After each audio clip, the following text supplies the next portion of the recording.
Speak to you. It's an honor to speak to you in particular because you guys are the core of the party. You guys are the core of the party here in Polk County, and you guys are the ones that ensure we prize our liberties and we will be maintaining our rights.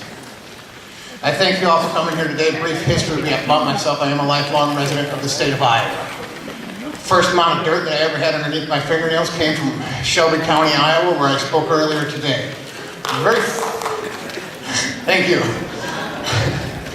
The very first job I ever had was pushing a broom at my uncle's warehouse, and when I got good at it, he had me cleaning his bathrooms.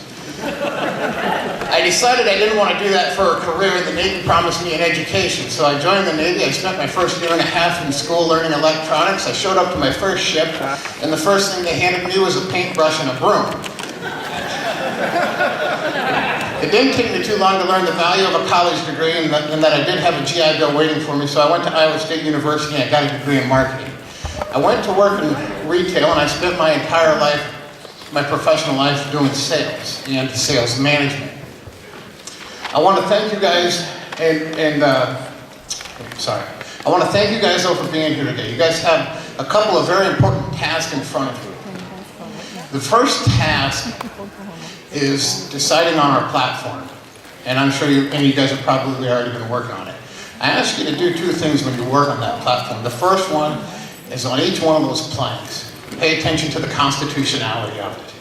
If we're ever going to grow the party, each and every one of our planks must be able to pass constitutional muster. The second thing, on a personal note, the Democrats have always painted us as the party, have been painting us as the party of no.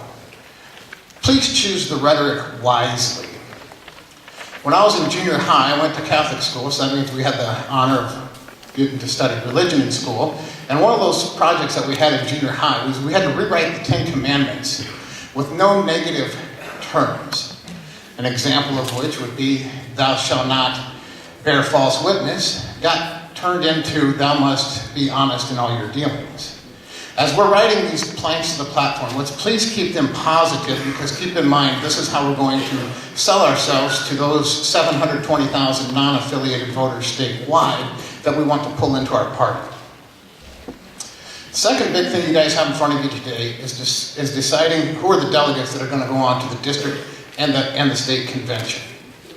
I ask that when choosing those, you choose people that don't have any ulterior motive and that their purest motive is helping the Republican Party and, most importantly, helping the people of the state of Iowa.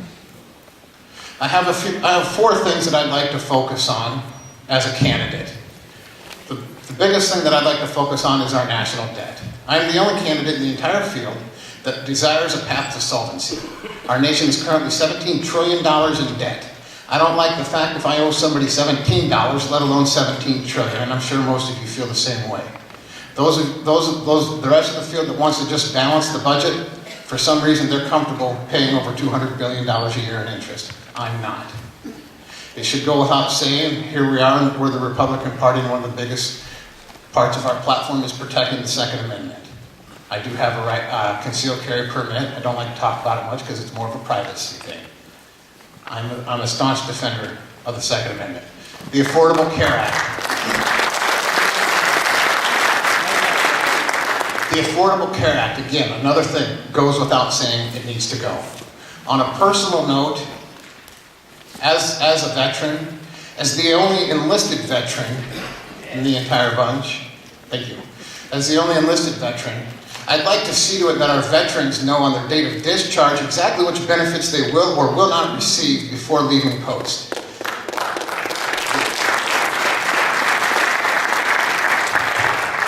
This concept of sending our veterans 1,000 miles away from their last post to fill out a piece of paper, to put it in the mail, wait 6 weeks, to have it returned to them, to be told that you didn't fill it out properly is insulting.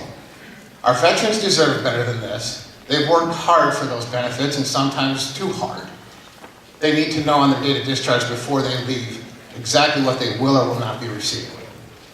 My campaign motto is that I'm an everyday Iowan, ready to represent everyday Iowans every day in the United States Senate. If I'm fortunate enough to win this nomination, and if I'm fortunate enough to become the next United States Senator, My goal would be to have a 100% attendance record and a 100% voting record.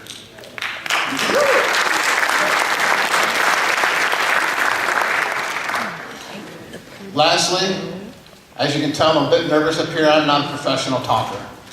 However, the best advice I've received as I've been on the campaign trail is the same advice I received when I got into sales, and it's the same advice I received when I got into management. And that is to be a good listener.